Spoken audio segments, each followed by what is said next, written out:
মানলে শান্তি, না মানলে অশান্তির পারাপার নাই। ইসলাম হলো কোড অফ লাইফ। এই ইসলাম ব্রিটিশ করা গেছে, ইসলাম মানে শান্তি, আজও ধরে আছে না। এই কোরআনের কি অর্থ? এই কোরআন বলুন তো, এটা আসমানি কিতাব না?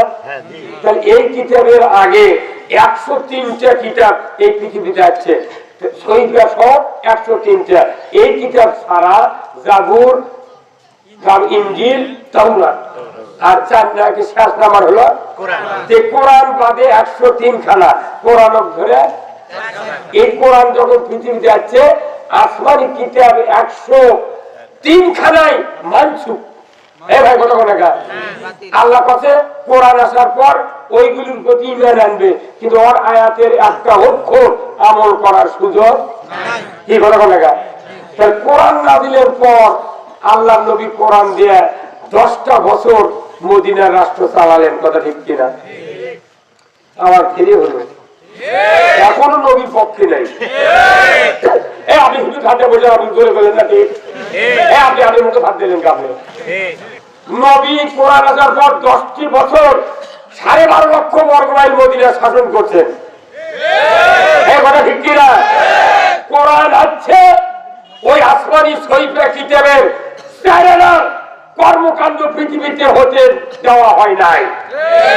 তাহলে যেখানে কোরআন দিয়ে পৃথিবী চালানো রসুল, আসমানি কিতাব মানসুখ, সেই জায়গা ব্রিটিশের আইন দেয়া বাংলাদেশ চলে, মাথা ঠিক আছে? তাহলে বোঝা যাচ্ছে আসমানি কিতাবের চেয়ে ব্রিটিশের আইন দামি। কথাটা এখনো বুঝতে পারেননি। কোরআন আসার পর আসমানি কিতাব স্টপ। আল্লাহ কোরআন, আল্লাহ রসুল কোরআন দিয়ে পৃথিবী চালালেন, চোরের হাত কাটলেন, জানার সঙ্গে তার করলেন, মানুষের 5টা গ্যারান্টি দিলেন, খাদ্য, বস্ত্র, চিকিৎসা, শিক্ষা, বাসস্থান, পর্দার গ্যারান্টি, নারীর সতীত্ব, তার রাজনীতির অধিকার, তার ঘুষ থাকবে না, চুরি থাকবে না, জানা থাকবে না, অন্যায় থাকবে না, দুর্নীতি থাকবে না। এটা হলো কোরআনের আইন। কোরআন আসার পর সব স্টক কোরআন দিয়ে 10 বছর চালালেন, অথচ আজকে বাড়ি বাড়ি ঘরে ঘরে কোটি কোটি কোরআনের কপি আছে, কিন্তু দেশটা চলে ব্রিটিশের আইন দিয়ে। ব্রিটিশ আইন করে গেছে, চোর চুরি করলে 379, চোর চুরি করলে 3 বছর জেল। আর আল্লাহ কাছে চোর আর চন্ডি ধরা পড়লে 5টা গ্যারান্টির পর খাদ্য, বস্ত্র, চিকিৎসা, শিক্ষা, বাসস্থান, 5টা গ্যারান্টির পর চোর ধরলে তুমি হাত কাটো। একটা চোরের হাত বাইতুল মুকাররমের উত্তর গেটে কেটে দিয়া আল্লাহর আইনে ডিসেল লাইনের ডাকার হতো। গরু চুরি, হুন্ডা চুরি তো দূরের কথা, মসজিদে স্যান্ডেল চুরি হতো না। আপনি ঠিক করলেন না? আপনি কেন বলেন না? আমি কোন গুরু? সবার মুখ দেখতেছি। যারা ঠিক বলেছেন তাদের সগীরা গুনাহ আল্লাহ মাফ করে দিয়েছে। বর্তমানে আল্লাহর পক্ষে লোক পাওয়াই কঠিন।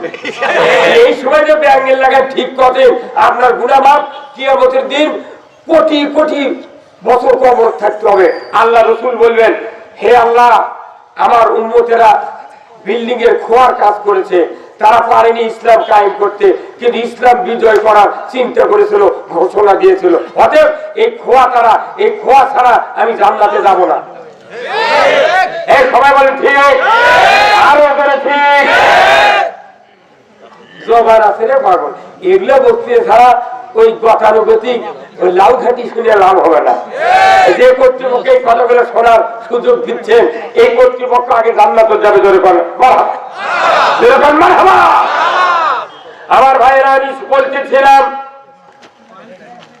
10টি বছর আল্লাহর নবী মদিনা মক্কা শাসন করেছিলেন, 12.5 লক্ষ মাইল, 12.5 লক্ষ বর্গ মাইল। বলুন তো, আল্লাহ রসুল একটা কথা জবানে বলেছিলেন, খয়রুল কুরুনি কারিনি সুম্মাল্লাযিনা ইয়ালুনাহুম সুম্মাল্লাযিনা ইয়ালুনাহুম। জোরে বলুন ঠিক কিনা? মসজিদে